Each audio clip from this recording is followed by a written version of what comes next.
Pada tahun 2000, seorang gadis kecil berjalan pulang dari sekolah di tengah hujan lebat. Sang ibu gadis yang tunawicara itu melihatnya dari seberang jalan. Namun sang anak yang malu mengabaikan hal itu. Sang ibu lalu mengejarnya dengan melintasi persimpangan, tetapi saat itu ada mobil yang menabraknya. Setibanya di rumah sakit, detektif yang bertugas dengan santai mengatakan dia akan menghubunginya nanti untuk menindaklanjuti. Tetapi pada saat yang singkat itu, waktu tampaknya berhenti untuk gadis itu sehingga ia mengingat semua yang terjadi, dan mencoba memberitahu sang detektif. Sang gadis yakin ia mengingat plat nomor mobil dan rincian penumpangnya, di mana ada seorang pria dan seorang anak laki-laki. Maju cepat 20 tahun selanjutnya yakni ke tahun 2020, gadis muda itu sekarang menjadi polisi wanita. Petugas itu bernama Cha Suyang yang diperankan oleh Suyang. Ia hanya menghabiskan waktu untuk menangani keluhan dari penduduk setempat, seperti membantu menangkap bayi kambing yang melarikan diri. Keesokannya sebuah telepon masuk dari seorang pria yang menemukan koper mencurigakan yang dibuang. Setibanya di sana, Suyang memperhatikan sebuah tangan menyembul dari tas dan meminta bantuan. Dia menyadari hujan akan menghancurkan bukti, jadi dia mulai mengambil gambar dari semua yang dia bisa lihat, tapi secara tidak sengaja tergelincir menuruni bukit dan membuka tasnya. Dengan mengerikan, tas itu memperlihatkan mayat yang terpotong-potong di dalamnya. Ketika polisi tiba, detektif yang sama yang berada di rumah sakit 20 tahun yang lalu sekarang telah menjadi kepala seksi bank. Ia memarahi Suyang karena merusak TKP. Lebih buruk lagi, HP Suyang rusak ketika dia jatuh, sehingga mereka tidak dapat mengakses foto yang dia ambil. Kemudian tim forensik menemukan sepotong permen mint yang tertinggal di mulut korban. Kemungkinan hal tersebut adalah tanda tangan si pembunuh. Keesokan paginya, ketua tim Huang Hua yang diperankan oleh Jin Seo Yeon tiba di TKP. Dia melihat permen mint di mulut korban dan pergi. Di kantor, Suyang bersikeras bahwa dia dapat sepenuhnya mengingat detail TKP untuk mereka. Tetapi kepala seksi bank menolaknya karena ia menyebutkan itu omong kosong. Lalu ketua tim Hua yang mendengar apa yang diingat Suyang. Setelah itu petugas forensik datang dengan foto-foto yang dipulihkan dari telepon Suyang, dan semua hal sangat cocok dengan deskripsi Suyang. Ketua tim pun terkesan. Saat Hua yang kembali ke kota, dia memanggil seorang pria misterius di ruangan gelap untuk memberitahunya tentang kasus pembunuhan yang meninggalkan permen mint di mulut korban. Sementara itu, Suyang mengetahui bahwa dia dipanggil ke kantor polisi pusat. Suyang lalu menjelaskan bahwa ia mempunyai skill unik, yakni dia dapat dengan sempurna memotret penglihatan di sekelilingnya dengan ingatannya. Setelah mendengar ini, Hua yang segera membawanya ke gudang terpencil dan bertemu pria misterius. Ia adalah mantan profiler terkenal Oh Hyun Jae yang diperankan oleh Jang Hyuk. Lalu ia menyuruh Suyang untuk menjelaskan secara rinci tentang kasus pembunuhan permen mint. Hyun Jae kemudian kecewa dengan ingatan Suyang, karena dia hanya mengingat detail yang tidak relevan. Keesokan harinya, Ryu berhasil melacak tersangka, namun tak seorang pun ada di rumah, karena tersangka telah melarikan diri. Di rumah itu terdapat kolase gambar korban yang dipasang di jendela apartemennya. Lalu tiba-tiba tersangka menyerahkan diri dan mengaku sebagai pembunuh permen mint. Sementara itu Suyang sekarang kembali ke kampung halamannya. Ia segera mengenali tersangka di laporan berita. Lalu rekannya menjelaskan tentang seseorang di tempat kejadian yang berkaitan dengan kasus pembunuhan permen mint 5 tahun lalu, dan petugas itu adalah Hyun Jae, profiler terkenal yang juga terluka parah dan kehilangan tunangannya karena pembunuh permen mint.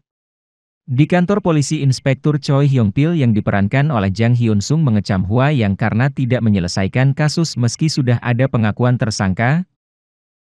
Kembali ke TKP, Suyang mencari petunjuk lain yang mungkin dia lewatkan. Lalu dia menyadari bahwa ada taksi aneh yang mengawasi di dekatnya pagi itu. Sementara itu, Hyun Jae mengungkapkan kepada Hua yang bahwa dia yakin tersangka tersebut bukanlah permen mint killer sebenarnya. Pada saat yang sama, Inspektur Choi berjanji kepada atasannya bahwa dia akan menyelesaikan kasus ini tanpa menyebut tentang permen mint killer.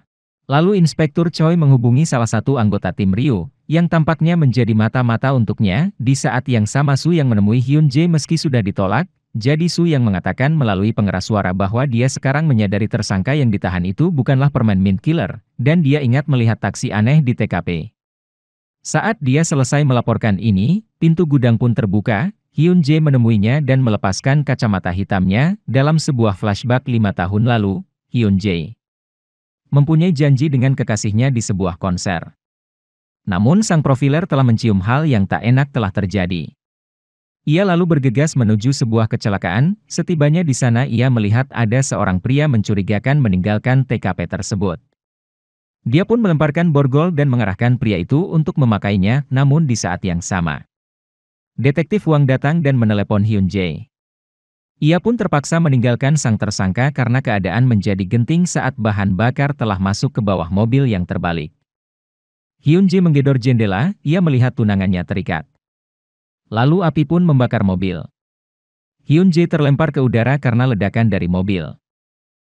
Kembali ke tahun 2020, petugas Chasu yang berhadapan dengan Hyun Jae yang memiliki bekas luka yang dalam di satu sisi wajahnya, lalu petugas Cha menjelaskan ada seorang pria di kursi belakang taksi. Petugas Cha menyadari bahwa Hyun Jae buta. Hyun Jae mengatakan tidak melihat bukan berarti dia tidak bisa mengetahui. Petugas Cha lalu bersumpah untuk membantunya jika dia bisa memindahkannya ke Ryu. Hyun Jae tertawa dan bertanya mengapa dia ingin bergabung dengan Ryu. Ia mengatakan dia ingin menangkap tersangka kasus tabrak lari ibunya. Setelah itu ketua tim Huang memberitahu timnya bahwa petugas Cha akan bergabung dengan mereka. Di ruang konferensi, tim membahas peniru pembunuh permen peppermint. Petugas Cha menyadari seorang wanita di selebaran orang hilang memiliki anting-anting yang sama dengan seorang wanita di simpanan foto tersangka. Ketua tim menginstruksikan timnya untuk menyelidiki. Keesokan harinya forensik menjelaskan DNA pada senjata itu cocok dengan wanita yang hilang. Ketua tim Huang menyadari bahwa dia mungkin masih hidup di stasiun. Kepala seksi memerintahkannya untuk menyerahkan peniru pembunuh permen peppermint itu ke kejaksaan. Namun ketua tim menolak karena masih ada satu korban yang belum ditemukan. Ia berjanji akan menemukan korban itu dalam 1 hari. Lalu mereka tiba di sebuah pabrik. Petugas Cha menawarkan diri untuk masuk, lalu dalam hening ia mendengar instruksi Hyun Jae. Setelah bersusah payah petugas Cha menemukan korban yang masih hidup. Dalam konferensi pers, Kepala Choi terpaksa memuji Huang dan timnya. Ketua tim menjelaskan tersangka membunuh banyak orang dan mereka menemukan sarang mayatnya di sebuah pabrik yang ditinggalkan. Media lalu bertanya tentang pembunuh permen mint. Kepala Choi lalu menyela dan mengatakan bahwa pembunuh permen mint telah meninggal karena ledakan di lokasi kecelakaan 5 tahun yang lalu. Setelah pers bertanya apakah Hyun Jae masih hidup, Kepala Choi mengakhiri pertemuan. Dengan keberhasilan ini ketua tim Huang secara resmi memasukkan petugas Cha ke dalam tim. Hari berikutnya, seorang pria memasuki ruang ganti polisi dan melihat loker Shin Dong-hwa. Pria itu mengeluarkan kawat logam dan membunuh peniru pembunuh permen mint. Ketua Huang lalu melihat sang peniru telah mati dengan permen mint di mulutnya. Keesokan harinya, petugas Cha dan detektif Lee meninjau ruang CCTV. Melalui rekaman So yang mengingat kembali pria dengan kaos yang sempat memberinya koin dari lantai. Di tempat ada seorang dokter hewan menyekap seorang wanita, sementara itu Hyun Jae menyuruh petugas Cha mencari gambaran tentang tersangka. Lalu dia ingat ada tahi lalat atau tato di tangannya dan payung. Serta sang tersangka memegang tali di TKP dan pria lain dari kantor polisi di sana memegang seekor anjing. Hyun Jae lalu mengarahkannya untuk pergi ke rumah pembunuh peniru untuk menemukan petunjuk yang hilang. Tiba di sana, Hyun Jae memberitahu petugas Cha bahwa ada orang lain di ruangan itu bersamanya. Namun pria tersebut menghilang dan petugas Cha kembali fokus dan menyadari satu foto hilang di dalam ruangan. Hyun Jae lalu bertanya mengapa pria itu mengambil foto itu. Petugas Cha memindai ingatan di benaknya dan menyatakan bahwa dia pernah melihat pria yang mengambil foto di kaca samping. Lalu Hyun Jae memberitahu ketua Huang bahwa pria itu mempunyai komplotan yang bekerja dengan hewan. Keesokan harinya mereka mengidentifikasi pria yang dimaksud adalah seorang dokter hewan. Setibanya di lokasi, klinik tersebut pintunya terkunci. Sedangkan di dalam ada wanita yang sebelumnya yang sedang disekap. Tim terus melakukan pencarian di sekitar lokasi. Petugas Cha yang dibantu Hyun Jae menemukan lukisan di dinding. Dia berdiri di tempat foto itu diambil. Dia melihat rumah sakit hewan di belakang foto. Dia memberitahu ketua tim Huang bahwa dia menemukan klinik hewan.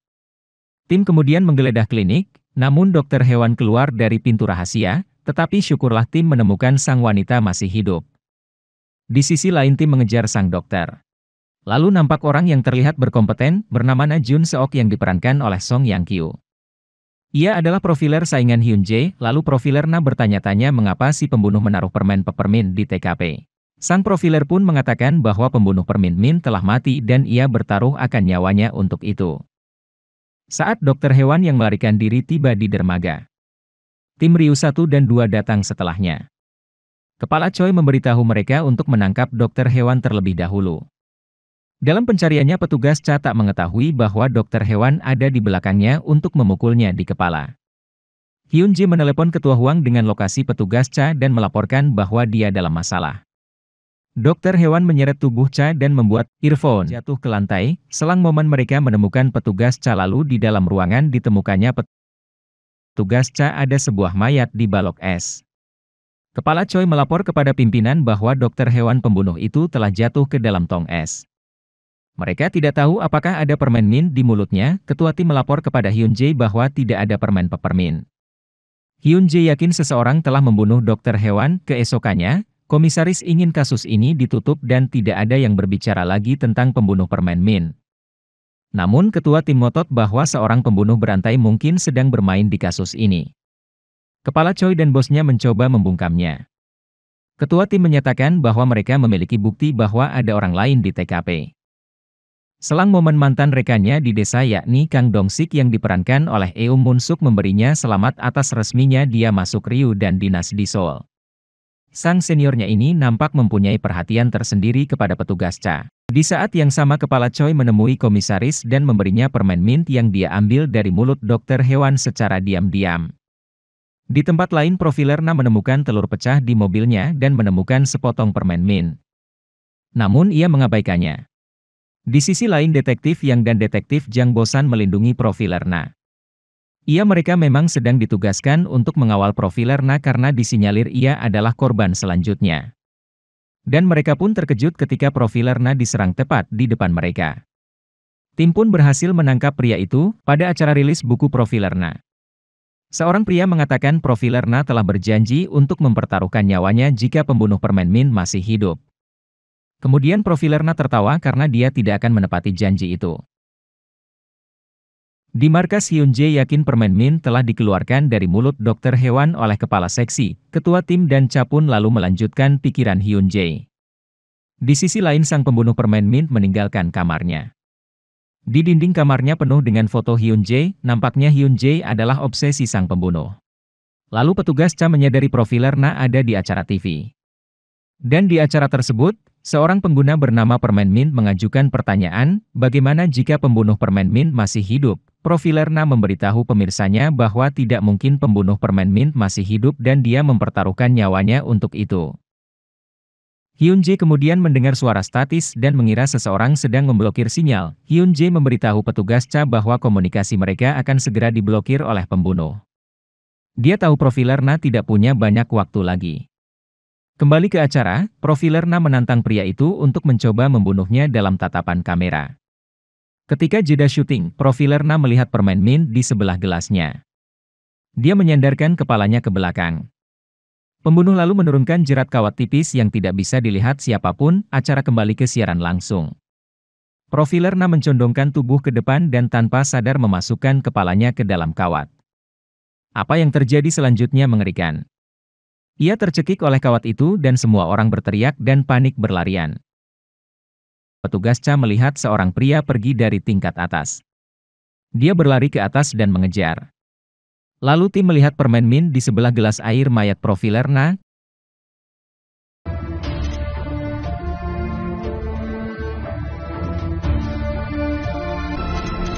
Dalam sebuah flashback, Han Yisu tunangan Hyun Jae berterima kasih kepada ketua tim yang mempertemukannya dengan Hyun Jae. Saat semua media memberitakan tragedi Profilerna, sang pembunuh menerobos kamar detektif Cha dan melihat buku catatannya. Dia melihat ada halaman yang hilang. Dia menelusuri apa yang tertulis di halaman. Dia melihat itu alamat markas Hyun Jae, lalu ketika Cha memasuki kamarnya. Dia melihat buku catatan itu tidak berada di tempat yang sama. Dia bergegas ke meja resepsionis dan memeriksa CCTV. Dia melihat bagian belakang sang pembunuh. Di sisi lain Hyun Jae sedang dirawat dan dinasehati oleh dokternya bahwa yang terpenting adalah pemulihan kesehatannya. Namun saat itu sang pembunuh memantaunya dari luar. Momen yang sama, detektif Cha memberitahunya bahwa seseorang masuk ke kamarnya. Beberapa momen kemudian Cha mengidentifikasi tersangka bernama Lee Bokwang dari daftar wartawan yang hadir di acara TV. Lalu di saat yang sama pembunuh telah memasuki kantor Dr. Han dan membunuhnya. Setelah itu mobil ambulans tiba. Detektif Cha yang tiba di TKP menelepon ketua tim dan mengatakan Hyun Jae dalam bahaya. Tak lama kemudian sang pembunuh telah memasuki gedung markas Hyun Jae. Tiba di pintu markas, ia menggunakan jari Dr. Han yang terpotong untuk membuka pintu. Selepas masuk, dia melihat Hyun Jae di kursi roda dan mengeluarkan kawat logam. Hyun Jae pun memutar kursi rodanya dan bangkit dari kursinya. Ternyata selama ini ia hanya berpura-pura cacat. Saat terjadi pergelutan antara Hyun Jae dan terduga Lee Bo Kwang, ketua tim mendapat telepon dari detektif yang memberitahunya bahwa Lee Bo Kwang telah mati cukup lama dan si pembunuh mengambil identitasnya. Ternyata hal yang diduga manekin dalam rumah pembunuh adalah mayat Lee Bo Kwang asli yang diawetkan. Selanjutnya ketua tim dan detektif Cha bergegas menuju markas Hyun Jae. Di dalam, Hyun Jae berhasil menusuk tubuh si pembunuh beberapa kali, namun Hyun Jae bilang dia tidak akan membunuhnya sekarang. Tapi ada sesuatu yang harus ia ketahui, yakni siapa yang menyuruhnya membunuh tunangannya? Dan kenapa dia korban terakhir? Saat sang killer akan mengatakan, tiba-tiba ketua tim menembak kepala si pembunuh. Hyun Jae berbaring menyesal, setelah pembunuh dilarikan di rumah sakit. Ketua tim menanyakan apakah Hyun Jae mendapatkan jawabannya. Hyun Jae bilang belum. Di rumah sakit kepala Choi marah pada ketua tim Hwang karena dia bekerja sama dengan Hyun Jae tanpa sepengetahuannya. Ia lalu ingin dia memberitahu Hyun Jae bahwa dia akan ditangkap karena menghalangi keadilan. Choi Jae-suk, pemeriksa medis, menyatakan korban sudah meninggal 6 bulan. Dan sang pembunuh aslinya bernama Gyeong-soo. Dia tidak memiliki keluarga yang dikenal. Detektif yang percaya Gyeong-soo membunuh Lee Bo Kwang dan mengambil identitasnya. Urusan internal menyoroti bahwa ketua tim minum obat depresi namun dia menggunakan pistol. Sesaat setelah itu Hyun Jae tiba di kantor polisi. Lalu di sisi lain ada seorang anak laki-laki yang sedang digerayangi oleh seseorang dengan gelang pemantau di kakinya. Dia menyalakan kamera di mata boneka. Sang bocil pun kabur. Saat itu detektif Cha turun dari bus untuk pulang kampung dan melihat anak laki-laki tadi yang namanya Hyun Soo. Orang cabul itu ternyata masih mengawasi Hyun Soo. Di sisi lain Hyun Jae memeriksa rumah Gyeong-soo. Hyun Jae lalu menemukan semacam earphone. Seorang pria berkerudung misterius pun melepas earphone yang sama dan mematikannya. Hyun Jae berpikir bahwa Gyeong-soo sedang disadap. Hal serupa juga terjadi pada Dr. Hewan. Dia bertanya-tanya siapa yang ada di balik tirai ini. Pengacara Kim memberitahu stafnya bahwa dia akan pergi ke sebuah acara lalu pulang. Di saat yang sama Hyun Soo keluar dari sekolah dan kemudian dia melihat orang cabul lagi. Hyun Soo pun kabur, namun orang cabul itu menangkapnya dan membawanya ke mobil. Setelah beralih dari rumah Gyeong-soo, Hyun Jae berjalan di kampung halaman detektif Cha dan melihat poster anak hilang. Hyun Jae mengatakan dia mempunyai tawaran. Namun detektif Cha menolak. Ia menambahkan dia tidak akan bekerja dengannya lagi karena merasa diperalat hanya untuk kepentingan balas dendam Hyun Jae. Hyun Jae lalu menawarkan untuk membantunya menemukan pengemudi tabrak lari yang membunuh ibunya.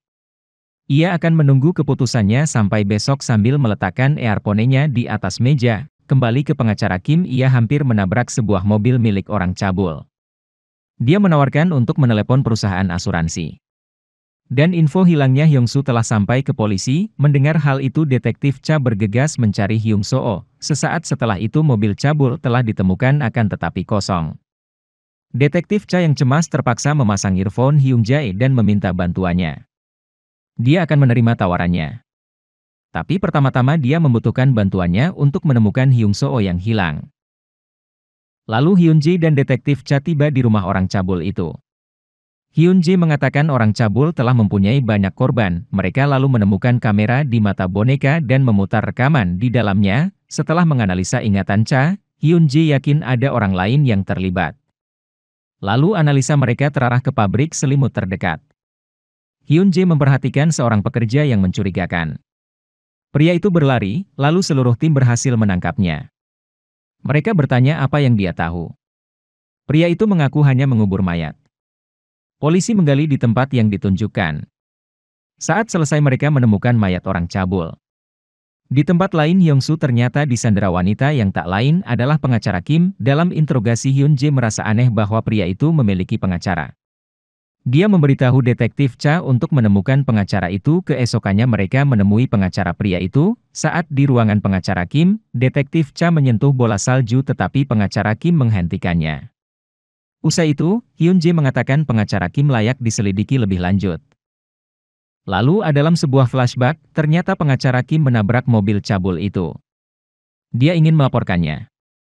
Namun dia melihat anak laki-laki di bagasi mobil dan memukul si cabul sampai mati. Lalu pengacara Kim meminta bantuan dan memasukkan tubuh si cabul ke dalam bagasi dan membawanya ke gunung untuk dikubur. Setelah itu pengacara Kim merawat Hyung-soo dan membuatnya seolah-olah seperti anaknya. Saat polisi akhirnya mengetahui pengacara Kim lah tersangkanya.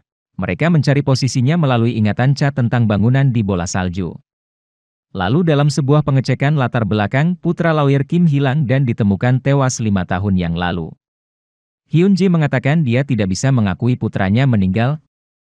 Ketika tim tiba di tempat, akhirnya detektif Cha menemukan bocah itu di atap diikat ke kursi. Namun pengacara Kim mendekati detektif Cha dari belakang dengan kunci pas di tangannya, namun Hyun Jae menghentikannya. Detektif Cha pun berterima kasih dan menerima tawarannya. Setelah kasusnya selesai, Kepala Choi menyetujui permohonan Hyun Jae untuk menjadi profiler Ryu. Berpindah ke tempat lain, mantan mitra detektif Cha yakni Eo Mun-suk, membantunya pindah ke apartemen baru. Di lain pihak ada seorang pria melihat dua pria berkelahi. Yang satu botak, yang lain memakai helm. Pria helm menyuntikkan jarum suntik ke pria botak di leher, lalu sang pria ketakutan, karena nampaknya ia telah melihat sebuah pembunuhan, setelah tim Ryu menyelidiki. Pria botak yang terbunuh itu berada di urutan kedua dalam komando sebuah geng. Dan usai itu terjadi lagi pembunuhan dan diketahui kedua pria yang terbunuh itu dulunya bersama satu geng. Detektif Lee mendapat telepon bahwa kepala salah satu geng akan datang ke kantor polisi untuk berbicara. Namun kepala geng mengatakan dia hanya akan berbicara dengan Hyun Jae. Lalu Hyun Jae memperingatkannya bahwa jika dia mengulur waktu dengan harapan mereka tidak akan menemukan buktinya, dia akan menyesalinya. Di lain pihak sang pria saksi mata diburu oleh anggota geng lalu detektif Cha dan ketua tim Huang tiba di kantor kepala geng. Detektif Cha ingat sebuah tangki ikan yang memiliki sesuatu dengan huruf liter. Dia melihat ke dalam tangki ikan dan melihat huruf liter. Ketua tim menemukan sebotol berisi racun yang sama digunakan untuk membunuh kedua pria itu. Lalu tanpa diduga kepala geng mengklaim dia membunuh para korban, lalu detektif Cha memiliki saksi. Saksi tersebut bukan adalah sang pria yang dikejar-kejar oleh para gang. Ketua tim memberitahu Hyun Jae bahwa saksi Jusa Gang sedang berlibur di sini. Setelah itu ada kejadian tak terduga, mereka menemukan ada anggota geng tewas dan ada helm di mejanya. Di saat yang sama kepala Choi menerima bingkisan berisi flash drive yang berisi video pemimpin geng. Video tersebut dicap waktu dengan kematian dua korban pembunuhan. Kepala seksi Choi menyadari pemimpin geng menyerahkan diri dan mengirim video yang memberikan alibinya sendiri. Meski sempat ditolak Hyun Jae, kepala seksi Choi akhirnya melepaskan ketua geng. Dia tahu semua yang terjadi telah direncanakan dengan matang kecuali saksi Ju. Saat tim menutup kasus tersebut, tim pun segera menuju tempat Jusa Gang. Mereka menemukan perlengkapan seni termasuk ada banyak lukisan. Hyun Jae lalu menyadari saksi Ju berbohong tentang tidak mengetahui pemimpin geng. Melalui ingatan Cha, Hyun Jae mengatakan anagram di tanda tanga itu berarti ayah. Detektif Cha bertanya-tanya siapa sebenarnya pria di helm itu, lalu Hyun Jae mendapat kesimpulan bahwa pemimpin geng adalah korban terakhir dari sang pembunuh asli. Benar saja, analisa tersebut pemimpin gang sedang bergelantung di langit-langit. Saksi Ju memohon pada pria berhelm untuk menyelamatkannya. Lalu pria berhelm itu memukul saksi Ju berulang kali. Ia berteriak bahwa pemimpin gang tetaplah ayahnya. Pria berhelm itu pun mengatakan ibu saksi Ju meninggal di kontainer ini dikarenakan sang ketua. Dia lalu memberi saksi Ju sebuah jarum suntik dan memerintahkannya untuk membunuh pemimpin geng. Detektif Lee lalu melaporkan bahwa ibu saksi Ju ditemukan tewas di dalam peti kemas pada tahun 2004. Saat itu saksi Ju berusia 5 tahun. Dia terbunuh saat menyelinap ke Korea. Lalu pemimpin geng adalah ayah saksi Ju. Pemimpin geng sengaja menyerahkan diri untuk membeli 48 jam agar putranya bisa keluar dari negara dengan aman. Lalu pertanyaan yang tersisa adalah siapa pria berhelm itu, dan usai polisi tiba di TKP, fakta mengejutkan mengemuka, bahwa ternyata pria helm dan saksi Ju adalah orang yang sama. Namun fakta itu tak merubah hal bahwa pria berhelm itu akhirnya menusuk sang pemimpin gang yang adalah ayahnya sendiri. Hyun Jae dan detektif Cha menemukan pemimpin geng sekarat. Pria helm itu bergegas keluar lewat belakang. Detektif Cha pergi mengejarnya. Lalu ketua tim pun bisa menjinakkan sang pria berhelm alias Saksi Ju. Lalu sebelum ajalnya tiba pemimpin geng memberitahukan rahasia yang sebelumnya dijanjikan kepada Hyun Jae yakni tentang pertigaan Junggeon, 4789. Setelah hal itu terucap pemimpin geng meninggal, namun mereka tak hanya berdua, kepala Choi menguping. Usai kasus itu detektif Cha meninjau kembali kasus yang melibatkan ibunya, lalu ia mengunjungi tempat barang rongsokan. Cha bertanya tentang nomor lisensi mobil yang menabrak ibunya. Orang tua itu bilang ia tidak bisa mengingatnya. Dalam sebuah flashback tragedi tunangan Hyun Jae, kepala Choi memerintahkan anak buahnya untuk mencari seseorang untuk dijadikan sebagai kambing hitam. Saat ini kepala Choi baru saja dipromosikan. Di ruangan barunya, dia mengingatkan detektif Lee bahwa dia harus melaporkan semuanya tentang tim Ryu kepadanya sebagai imbalan ia telah menyekolahkannya saat muda. Sementara itu di sebuah kedai kopi, seorang barista mendengar seorang pelanggan mengunyah es batu. Hal itu memicu trauma wanita barista itu, dan dalam sebuah ingatan wanita itu berlari dengan tubuh berdarah dan meminta bantuan. Di lain pihak ada seorang pria gila menggumamkan 4789 dan mencoret-coretnya di ruangannya sambil berteriak, "Aku akan membunuhmu." Berlanjut di suatu pagi, satu mayat ditemukan dibungkus plastik. Korban diketahui, Shin Ju-yong, berusia 27 tahun dan tanpa keluarga. Akibat kematian adalah pukulan ke kepala. Lalu detektif Cha menuju ke kedai kopi untuk berbicara pada korban lain yang diduga selamat dari tersangka, yang dimaksud adalah barista Ju-yong dan mengatakan kepadanya bahwa polisi membutuhkan bantuannya. Ju-yong berkata dia tidak bisa mengingat apapun. Hyun Jae menyatakan semua korban tinggal sendiri dan baru saja mendapatkan pekerjaan atau sedang mencari pekerjaan. Di tempat lain ada Menir Won yang bekerja di perusahaan Wonseo. Lalu barista Ju yang menerima pesan bahwa lamaran di Wonseo telah diterima. Detektif Lee melaporkan bahwa semua korban telah diwawancarai di perusahaan Wonseo dan meninggal Juli 10 hari kemudian. Satu-satunya pewawancara yang sama adalah Menir Won. Ketika mereka tiba, melalui asistennya selanjutnya mereka bertemu dengan Menir Won. Lalu saat detektif Cha menjabarkan para korban, Menir Won mengaku tidak mengingatnya. Dia mengatakan kepada petugas untuk pergi karena dia memiliki wawancara sore itu. Di saat yang sama Ju yang duduk di tangga dan menyadari suara yang dibuat Menir Won adalah suara yang sama yang dia dengar 2 tahun lalu. Dia memanggil detektif Cha, tepat ketika dia akan berbicara, seseorang muncul di belakangnya dan meraih telepon. Dia berteriak. Panggilan berakhir. Detektif Cha bergegas, tim khawatir ketika lokasi terakhir ponsel adalah Wonseo. Mereka percaya dia telah diculik oleh manajer Won. Di sisi sebaliknya Menir Won menemukan asistennya di lokasi retret perusahaan dan duduk di mejanya. Menir Won mencaci maki asistennya namun sang asisten melawan dan memukul Menir Won berulang kali sampai babak belur. Selagi kedua orang itu berselisih, barista Ju yang melarikan diri. Selang waktu tim tiba. Detektif Cha mengarahkan mereka ke sebuah gedung yang fotonya dia lihat di meja asisten. Lalu sang asisten menyadari kaburnya Ju Yong dan mengejarnya. Ketika tim tiba di gedung di meja asisten. Lalu sang manajer yang mencari Ju Yong akhirnya menemukannya. Namun sebelum ia menghabisi Ju Yong, Hyun Jae datang dan berhasil menangkap sang asisten. Ia bisa ditemukan karena gelang pelacak yang diberikan Hyun Jae. Lalu dalam sebuah kilas balik 5 tahun yang lalu setelah kecelakaan di persimpangan, kepala Choi memberitahu detektif Lee untuk menyingkirkan item terakhir dari daftar barang bukti. Dan saat ini, ketua tim menemukan daftar bukti di mejanya, beserta foto-foto, termasuk fotonya di pertigaan Junggeon. Kemudian ketua tim yang panik bernegosiasi dengan kepala Choi tentang pertukaran info barang bukti dan info No 4789. Di sisi lain Hyun Jae tiba di rumah sakit ODGJ berdasarkan informasi yang ditemukan. Dia memberitahu resepsionis bahwa dia ada di sana untuk melihat pasien di kamar 4789. Namun ia ditolak tak patah arang. Hyun Jae menerobos masuk ke kamar 4789 dengan ilegal. Lalu ia melihat nama pasien Eom Sutak. Namun ia meraih leher Hyun Jae dan mencekiknya di dinding. Dia menanyakan siapa yang mengirimnya. Hyun Jae dengan lembut menampar pipi pria itu dan berkata hatai sik. Pria itu langsung mundur.